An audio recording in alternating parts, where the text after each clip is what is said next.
오늘 우리에게 주신 하나님의 말씀은 고린도전서 9장 23절에서 27절입니다. 고린도전서 9장 23절에서 27절입니다. 봉독하겠습니다.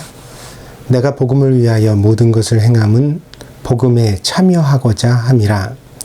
운동장에서 다름질하는 자들이 다 달릴지라도 오직 상을 받는 사람은 한 사람인 줄을 너희가 알지 못하느냐. 너희도 상을 받도록 이와 같이 다름질하라. 이기기를 다투는 자마다 모든 일에 절제하나니 그들은 썩을 승리자의 관을 얻고자 하되 우리는 썩지 아니할 것을 얻고자 하노라. 그러므로 나는 다름질하기를 향방 없는 것 같이 아니하고 싸우기를 허공을 치는 것 같이 아니하며 내가 내 몸을 쳐 복종하게 함은 내가 남에게 전파한 후에 자신이 도리어 버림을 당할까 두려워함이로다. 아멘. 울지마 톤즈라는 다큐멘터리 영화를 보신 적이 있습니까? 대한민국에서 살레시오회라는 그런 그 천주교 그 수도회가 있습니다. 그 소속 신부이자 의사인 이태석 씨가 성경의 가르침을 그대로 실천하기 위하여 내전과 빈곤의 땅 수단으로 들어가서 이 아프리카 수단의 톤즈라는 마을에 가게 됩니다. 그리고 그곳에서 가진 고초를 감수하면서 사람들 속에서 소금과 빛의 역할을 감당하며 살았습니다.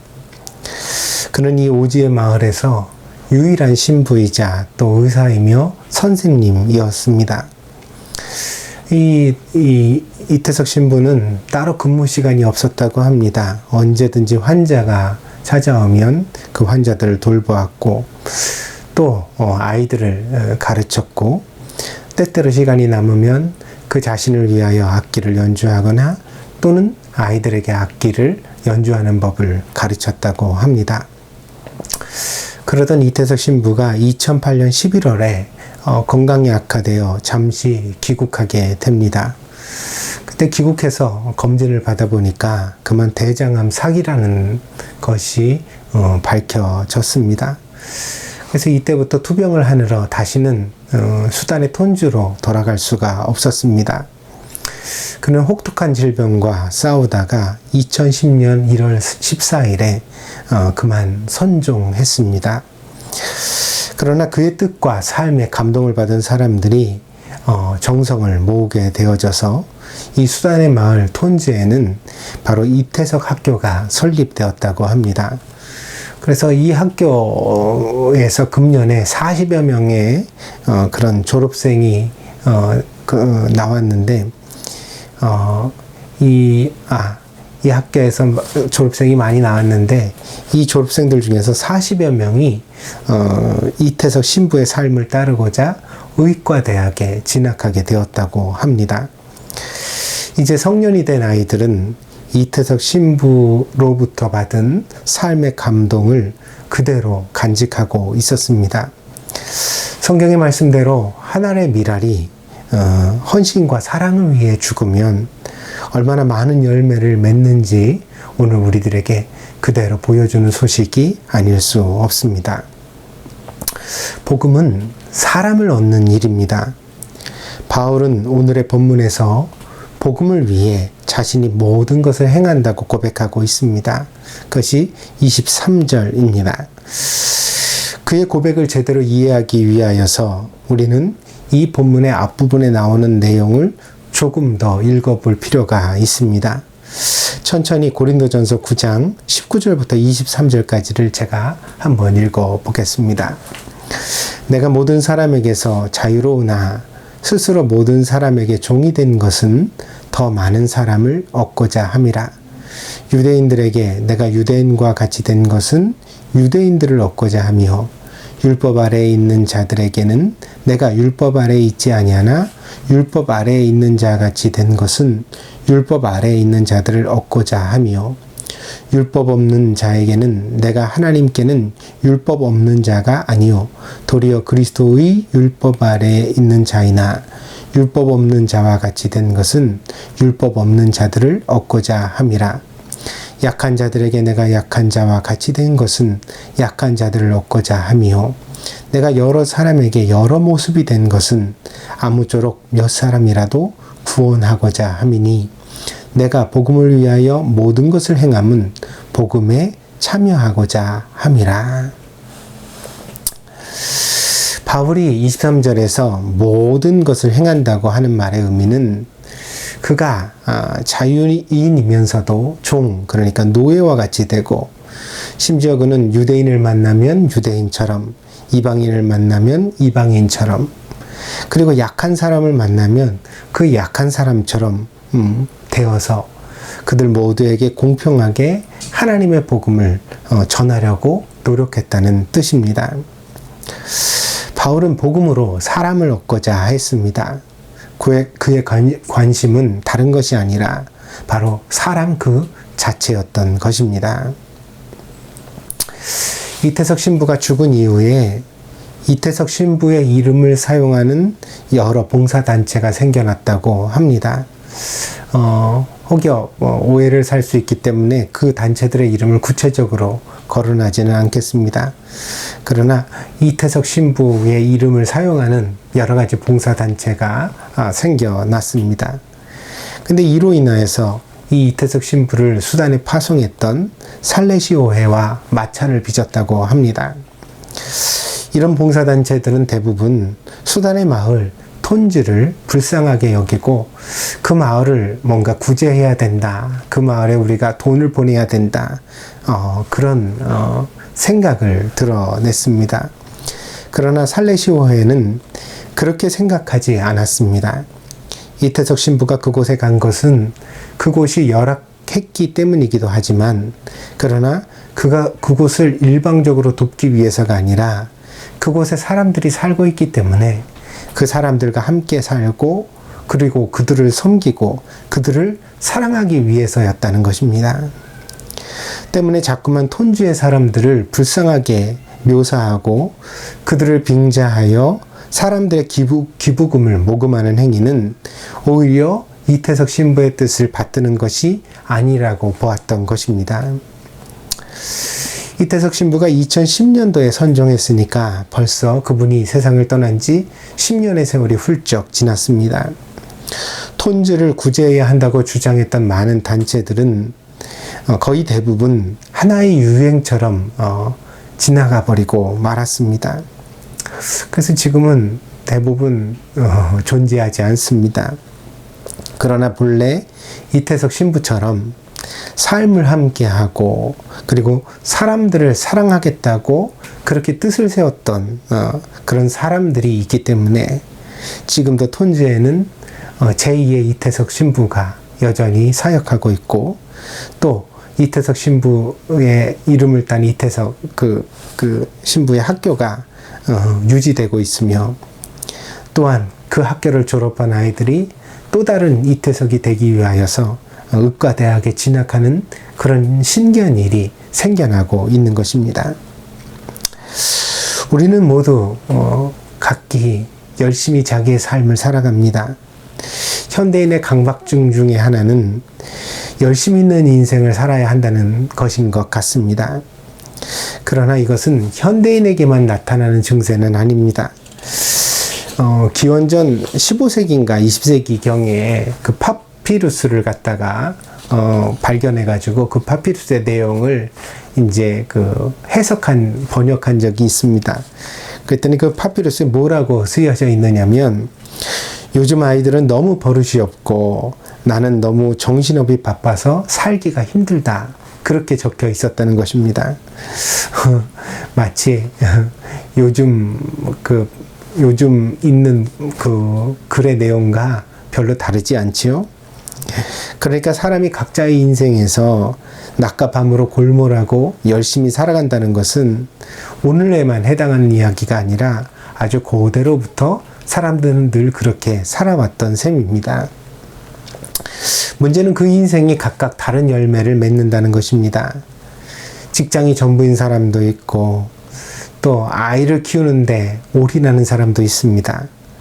또 돈이 전부인 것처럼 돈을 벌기 위해서 몰두하여 살아가는 사람도 있고, 또 권력이 전부인 것처럼 어떻게 높은 자리에 오르겠다고 낮가밤으로 열심히 사는 사람도 있습니다.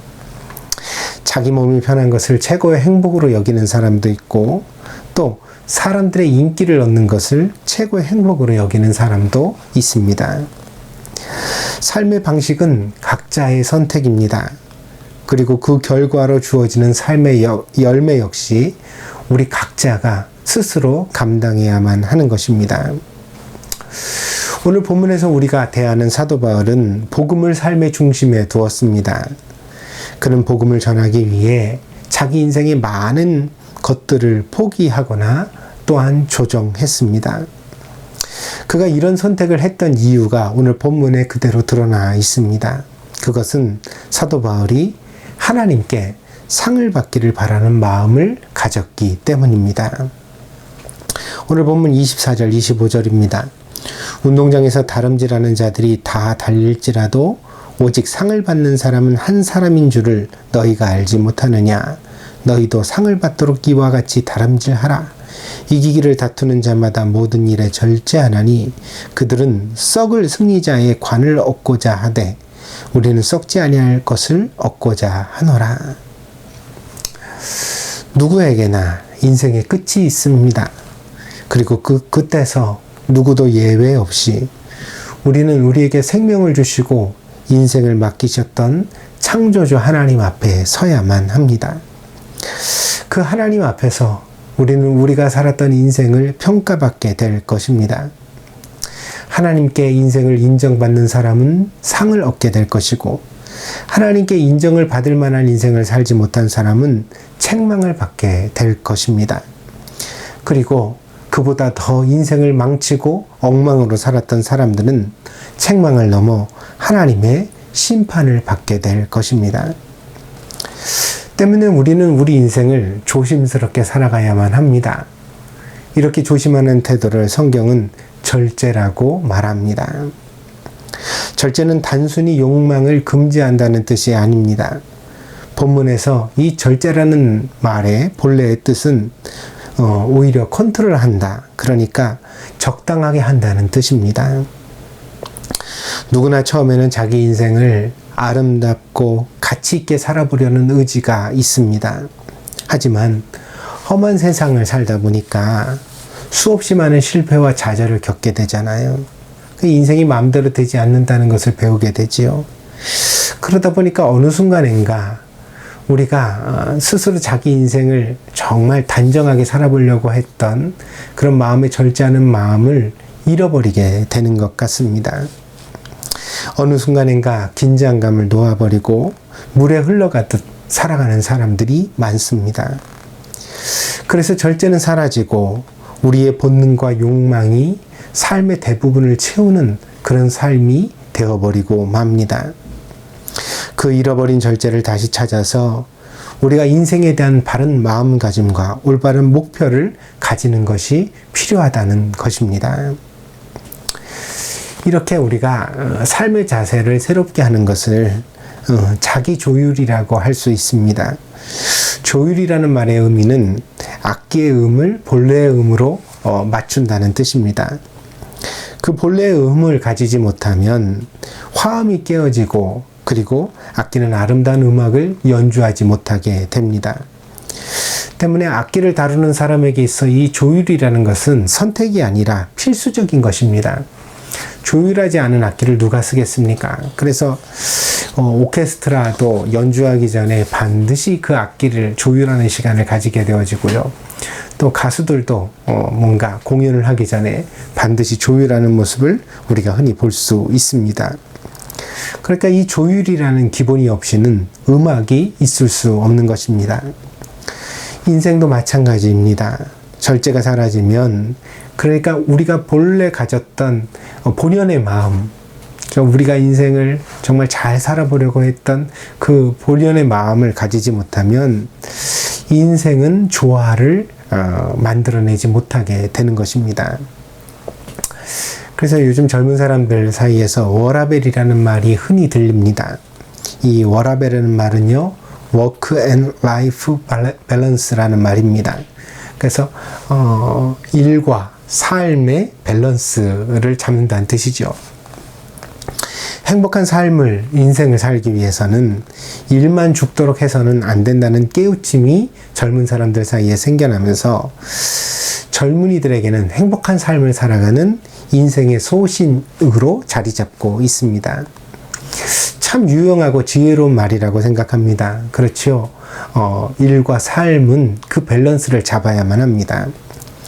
그러나 인생은 일과 삶으로만 구분되는 것은 아닙니다. 우리의 인생에는 신앙도 있고요. 또 가족도 있습니다. 친구도 있고요. 또 자기 성취도 있고 또 돈도 중요한 부분입니다. 이 경제적인 문제가 해결되지 않으면 우리가 행복을 누리지 못하게 되니까요. 그래서 이 모든 것의 밸런스를 잡아가야만 합니다. 그러기 위해서는 늘 우리는 우리 자신이 어느 한쪽으로 치우치지 않는지 자기 자신을 돌아보고 깊이 생각하는, 그러니까 자기 조율의 지혜가 필요하다고 하겠습니다. 바울은 평생을 분투하고 치열하게 살았습니다. 그러나 바울은 마지막까지 스스로 완성되었다고 생각하지는 않았습니다. 늘 자기 자신을 돌아보려고 노력했습니다. 신약 성경의 3분의 1을 지었던 바울입니다. 그래서 어떤 이들은 이 사도 바울을 대사도라고 높여 부르기도 합니다. 또한 그의 인생도 드라마틱했습니다.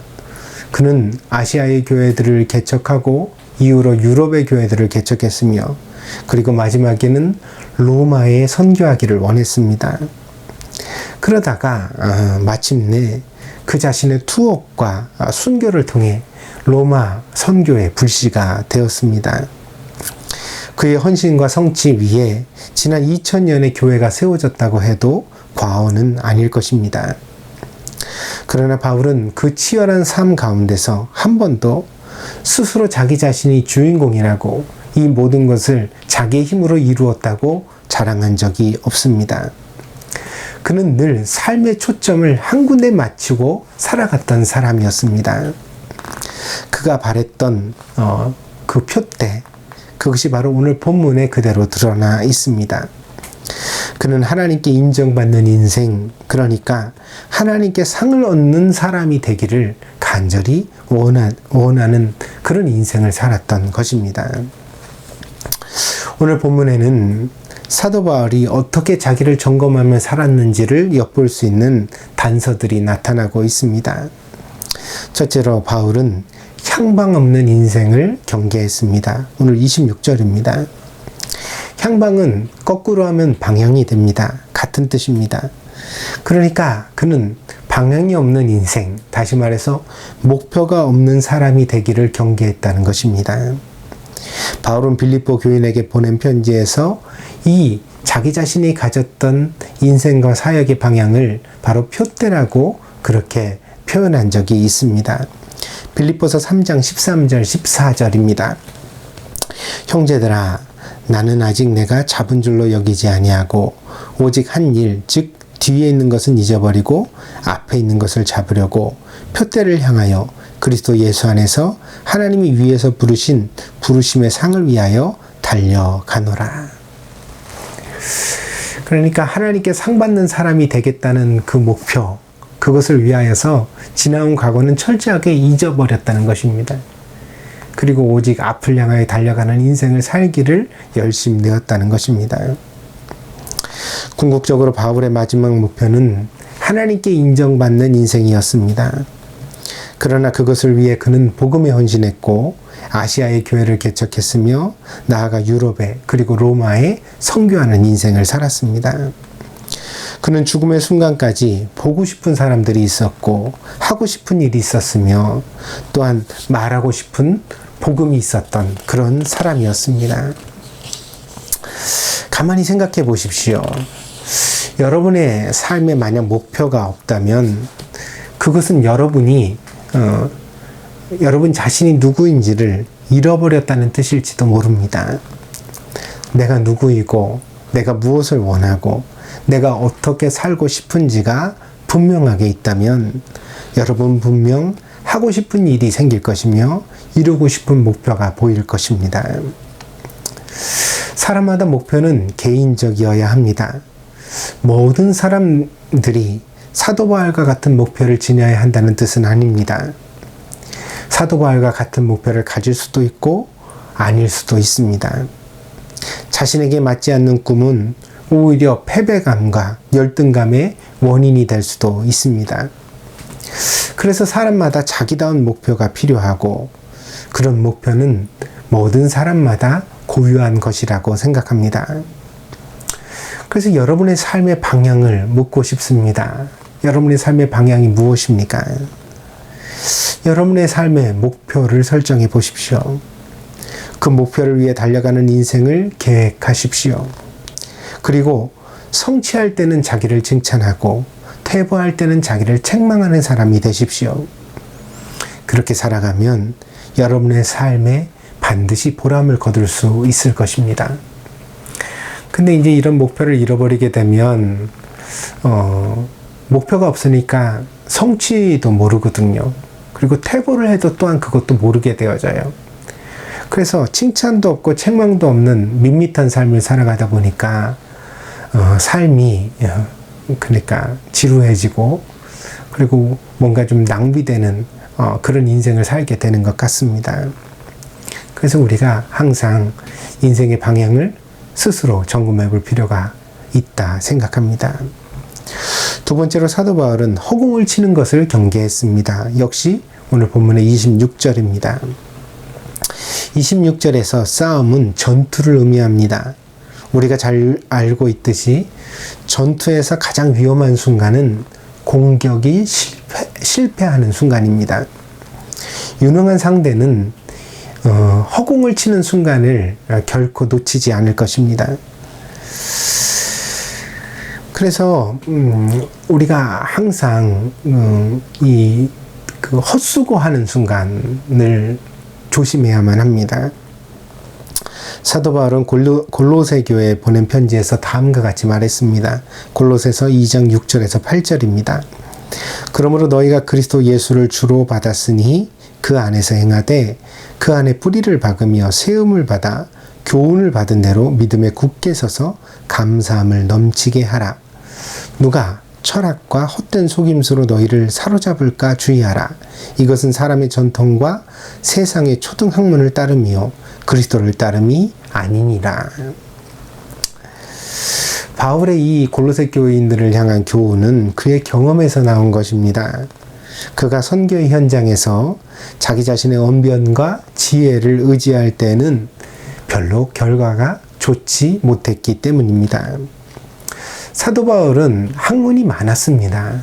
그래서 그가 배움이 깊었기 때문에 그는 한 사람의 훌륭한 철학자였고 또한 연설가였습니다.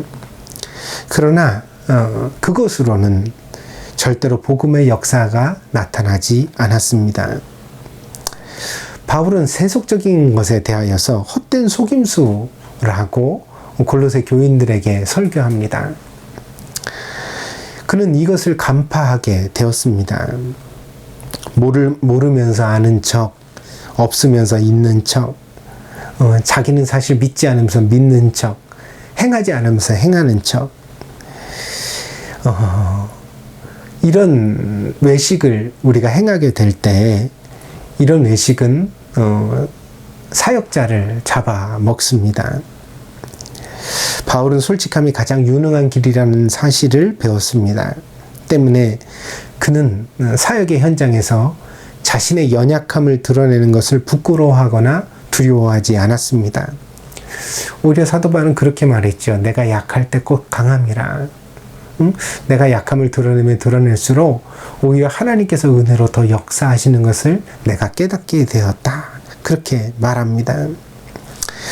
사도 바울은 실제로 그가 약하면 오히려 다른 사람들을 의지하게 되어지고 팀워크를 통해서 더 훌륭한 결과를 만들게 된다는 사실을 배울 수 있었습니다. 허세는 언제나 삶을 낭비하게 만듭니다. 모든 스포츠의 유능한 선수들을 한번 보십시오. 어깨에 힘을 빼고 몸을 자연스럽게 사용합니다. 훌륭한 선수는 힘을 주는 법도 알아야 하지만 힘을 빼는 법도 반드시 알아야 합니다. 그래서 권투 선수가 허공을 때리지 않는 것은 아닙니다. 근데 허공은 항상 가벼운 잽으로 이렇게 때리죠. 그것은 이제 무슨 뜻이냐면 허공에다 잽을 날리면서 거리를 재는 겁니다. 그리고 기회를 보는 거죠. 그러다가 이제 기회를 발견하면 아주 최선의 힘을 다하여 유효타를 날리게 되는 것입니다.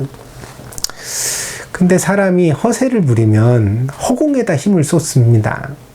힘을 쓰지 말아야 되는 데다가 자기에 있는 전력을 다 보여줍니다. 진면목을 다 드러내고 맙니다. 그러다 보니까 어때요? 약점이 드러나게 되고 기회를 낭비하게 되는 것입니다. 아는 척, 있는 척, 하는 척 하는 것을 경계하십시오. 특별히 믿는 척을 조심하십시오. 그러니까 믿음이 있는 척. 이게요, 믿음이 있는 척 하는 것은 사람을 향하여도 사기를 치는 거지만 하나님께도 거짓말하는 게 되는 것이거든요.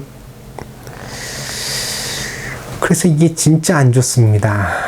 이 믿음이 있는 척 하다 보면 우리가 정말 하나님과의 관계를 망치는 경우가 대단히 많습니다. 그러므로 우리는 정직하고 또한 겸손해야 합니다. 하나님 앞에서도 사람 앞에서도 스스로 허세를 경계하고 가진 만큼만 드러내면 돼요. 그것도 다 드러낼 필요 없죠. 열을 가졌으면 뭐 한 5만 드러내시고 많이 드러내면 한 8가지만 드러내세요. 10개를 다 보여주고 내가 이만큼 가졌다 이렇게 말하는 사람은 절대로 되지 마세요. 그러다 보면 사람이 10개를 넘어서서 마치 12개를 가진 것처럼 20개를 가진 것처럼 허세를 떨게 되고 그러다 보면 자기 함정에 빠집니다. 그러다 보면 사람이 하나님이 주시는 소중한 기회를 잃어버립니다. 인생을 낭비하게 됩니다. 그러니까 제발 정직하십시오. 그리고 겸손하십시오. 세 번째로 사도 바울은 자기 몸을 쳐서 복종시켰습니다. 오늘 본문 27절입니다. 자기 몸을 친다는 말의 의미는 게으름과 나태함을 경계한다는 뜻입니다. 그리고 복종시킨다는 말은 훈련하여 준비한다는 뜻입니다. 경기에 등장하기 전에 선수는 늘 최상의 컨디션을 준비해야만 합니다. 어떤 스포츠 선수가 경기에 나와서 나 부상을 당했다. 혹은 오늘 컨디션이 좋지 않다. 혹은 내가 이거 연습할 시간이 부족했다. 이렇게 말하는 선수가 있다면 그런 말을 한다는 사실 자체가 이미 그는 실패한 거죠. 왜냐하면 경기를 할 때 이유 여하를 막론하고 무조건 선수는 최상의 컨디션으로 거기 서 있어야만 합니다. 요즘 제가 싱어게인이라는 프로그램을 가끔 봅니다. 한국에 갔을 때 몇 번 텔레비를 통해서 경연하는 것을 보게 되었는데 관심을 가지게 됐습니다. 왜냐하면 이게 무명 가수전이라는 부제가 붙었거든요.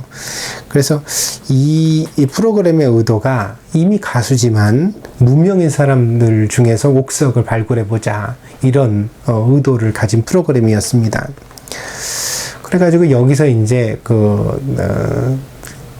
타퍼라고 그러나요? 아주 훌륭한 능력이 있는 가수를 4명을 갖다 뽑았어요. 그런 다음에 이제 이 가수들을 이제 소개하는 후속 프로그램을 만들어서 지금은 이제 유명 가수전인지 뭔가 하여튼 그런 프로그램을 만들어 가지고 기존에 있는 아주 노래 잘하는 가수들이랑 이 새롭게 발굴된 가수들이랑 함께 엮여서 노래도 하고 음악에 대한 이야기도 나누는 그런 프로그램이 진행되고 있습니다. 그래서 이 프로를 저희 집사람도 보고 저도 가끔 보는데 볼 때마다 느끼는 것이 정말 노래를 잘한다는 것입니다. 어떻게 저렇게 노래를 잘하는 가수가 보니까 거기 신인도 있지만 20년 동안 무명인 사람도 있더라고요. 그래가지고 지방 밴드에서 20년 동안 그런 무명 가수로서 보컬을 담당하면서 지방 무대를 떠돌았던 가수가 이번에 발굴되어서 이렇게 사람들에게 조명을 받는 그런 모습을 보게 되었습니다. 그런 궁금증이 들어요. 어떻게 저 사람은 저렇게 노래를 잘하는데 20년 동안 빛을 못 봤을까? 응? 어떻게 그렇게 무명으로 20년 동안 어렵게 살았을까? 그 사람 얘기를 들어보니까요, 돈벌이가 시원치 않아가지고 경제생활의 대부분을 아내가 책임졌다고 그래요. 남편으로서 아내를 일터에 내보낼 때 그 심정, 그게 정말 얼마나 자기 자신이 초라하고 또 절망스럽겠습니까? 또 지방 무대를 떠돌다 보니까 무명이라고 천대를 받을 때도 많았다고 그래요. 언제는 그 재래시장에 가가지고 기타 치면서 노래를 불러주고 일당으로 5만 원을 받아온 적도 있다. 뭐 이런 얘기를 하는데 참 그런데도 그 5만 원이 되게 소중하고 반가웠다. 뭐 이런 얘기를 하는데 좀 공감이 일어나더라고요. 되게 마음에 찡했습니다. 그런데도 불구하고 그 낙심과 절망 가운데서도 20년의 세월을 버티었습니다. 그리고 끝까지 자기를 갈고 닦았습니다. 그러다가 그들에게 기회가 오자 그 기회를 실력으로 붙잡게 되었던 것입니다. 그래서 보니까 유명한 가수들도 많이 있지만 다른 가수들이 못지 않습니다. 오히려 더 훌륭한 것 같은 그런 실력을 보여주는 것을 보게 됩니다. 앞으로 좋은 그런 가수가 되었으면 좋겠습니다. 흔히 하는 말로 누구나 인생에는 3번의 기회가 있다고 합니다. 그러나 그 3번의 기회를 아무나 붙잡는 것은 아닙니다. 자기를 쳐서 복종시킬 수 있는 사람만이 절망과 낙심 속에서도 포기하지 않고 끝까지 자기를 갈고 닦을 수 있는 사람만이 그 기회를 붙잡을 수 있을 것입니다. 바울은 하나님께서 자기에게 허락하시는 기회마다 붙잡기를 원했습니다. 그 자신이 그리스도와 교회를 박해하던 핍박자였습니다. 그런데 그리스도께서 그에게 나타나셔서 그의 삶에 새 기회를 주셨습니다. 그러자 바울은 그때부터 정말 하나님 앞에 충성하는 사람이 되기를 원했고, 그리고 또한 하나님께 상을 받기를 간절히 소망했습니다. 그 소망이 너무나 간절했기에 그는 한시도 게으르거나 나태하지 않도록 자기를 쳐서 복종시키며 항상 준비된 사역자로 복음을 전하는 사람으로 살기를 원했던 것입니다. 말씀을 정리하겠습니다. 여러분의 삶에는 절제가 있습니까? 가치 있는 인생을 원한다면 늘 자기 조율의 과정을 거치셔야 합니다. 밸런스를 잡으십시오. 한쪽 날개로만은 날 수 없습니다. 한쪽 바퀴로만 달리거나 한쪽 노만 젓는 배가 있다면 그 자동차나 배는 제자리를 맴돌게 될 것입니다. 그러므로 우리는 밸런스를 잡아야만 앞으로 전진할 수 있습니다. 그렇다면 삶과 신앙의 밸런스를 어떻게 잡을 수 있을 것인가? 우리는 늘 자기 자신을 살피는 그런 사람이 되어야만 합니다. 우리는 사도 바울과 같은 훌륭한 삶을 살기 위하여 무엇을 경계해야 되겠습니까? 첫 번째로 목표가 없는 사람이 되는 것을 경계해야 합니다. 두 번째로 허공을 치는 것과 같은, 그러니까 내용이 없는 허세를 경계해야 합니다. 세 번째로 게으름과 나태함을 경계하고 늘 자기를 훈련할 줄 아는 사람이 되어야만 합니다. 하나님은 공평하십니다. 우리가 심지 않고 거두는 인생을 꿈꾼다면 우리는 결국 실망하게 될 것입니다. 그러나 우리가 포기하지 말고 자기를 속이지 않고 앞으로 전진하는 인생을 살아간다면 언젠가는 하나님께서 주신 기회를 만나게 될 것입니다. 하나님께서 우리에게 반드시 축복의 기회를 주실 줄 믿습니다. 참된 신앙은 모든 것을 하나님께 맡기기만 하고 자신은 안일하게만 살아가는 것이 결코 아닙니다. 참된 신앙은 근심과 염려는 하나님께 맡기되 자신의 신앙과 실력에 대하여는 늘 경기장에 서 있는 선수와 같이 자기를 갈고 닦으며 평생 노력하는 마음으로 살아가는 것입니다. 오늘 그것을 사도 바울이 우리에게 설교하고 있는 것입니다. 우리 모두 이 교훈을 마음에 새겨 훌륭한 신자들이 되시기를 바랍니다. 기도하겠습니다. 복되신 주님, 오늘 사도 바울을 통하여 늘 경기장에 서 있는 선수처럼 살아가라는 교훈을 듣습니다. 우리는 그렇게 자기를 쳐서 복종시키며 방향이 없는 사람이 되지 말고 또 허공을 치는 사람이 되지 않도록 늘 자기를 돌아볼 수 있는 그런 신자들이 되게 하여 주시옵소서. 어느덧 2021년도 5월 달에 접어들었습니다. 이제는 추운 날이 다 지나고 더운 날이 우리 곁에 찾아오고 있습니다.